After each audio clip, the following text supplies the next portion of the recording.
Hey, how's it going? So I was gonna remove a window regulator and the window out of a car door, and I figured I'd make a video while I was doing it to show you how I do it. All right, so you're gonna need a 10mm extension with a socket, maybe a ratchet or cordless screwdriver or impact gun or something like that. So the regulator is held in a bunch of 10mm. But you don't want to take those off right away. First thing you need to do is actually bring down the windshield, and when you do it, the windshield's going to travel down that track and another track like that over there, and you'll need to get, here's a part of the window regulator when it collapses, and all cars are a little different. Sometimes it'll be like down here, but basically there's two bolts holding the window in, and you need to get the window regulator down so you can take those two bolts out so you can get the windshield out. And then you can take the window regulator out. Anyhow, the way I do it is I like to save the connectors out of old cars, and then I can just use them to plug it in. That's what I did here. I just took an old connector, plugged it in. That goes to my window regulator motor, and it's just two leads coming off that. Basically, one's positive, one's negative. And the way a window works is when you apply power to it in one direction, it'll make the window either go up or down. And if you flip it, it'll go the opposite way. So here, I'll show you on this real quick. This is just a battery charger thing. So I'm gonna turn it on, and I already got the one lead hooked up, and I'll just bump it and you'll see the window move. Oop, there it goes. And so when you're doing this, it's a good way to test your window regulator, by the way. Oh, there's a good shot of those are the bolts you got to get to. It's tempting to do it up there, but then you can't get at the front one. So you got to kind of watch, and it'll usually appear in another spot. So let's keep bringing it down. Hopefully I don't get this caught on there or anything. Trying to do this one-handed. There we go. Oop! I saw it go by. So it just went down too far. So what I think, I will go down more and see if I can get it. You can always go back up. You just flip the leads. And I'm watching this area. Maybe it'll appear in that hole there. It's kind of hard to do one-handed.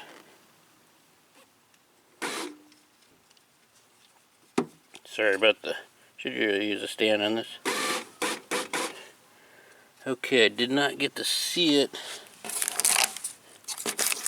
Oh, there it is. So I knew there was a hidden spot somewhere. So the net just lined up perfect. So this is an access pole to get to the front one, and the back one's there. So you just take a 10mm extension, set up, drop it in there. You're gonna break those loose. No, break them, but loosen them, and both those, and then that'll allow you to detach the window. And you can slide it out if you want at that point. Let me put the camera down, and all I'm doing is taking those two bolts out. Okay, I just took those two bolts out of the window, and I just set them right there. Turned off my power deal. Got that all aside. You always want to make sure when you're doing this you don't get anything caught in there. It's really easy to accidentally pull into some wires or something.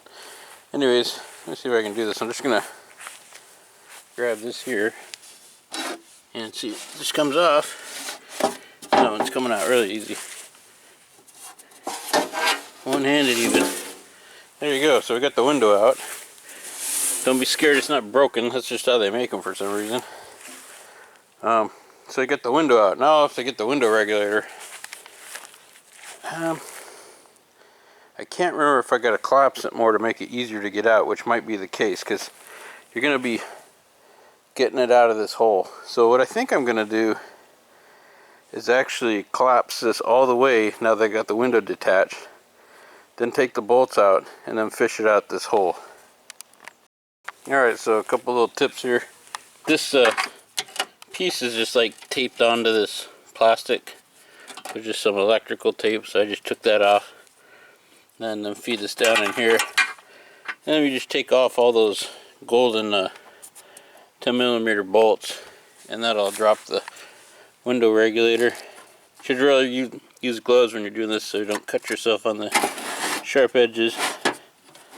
And see, this is, here we go.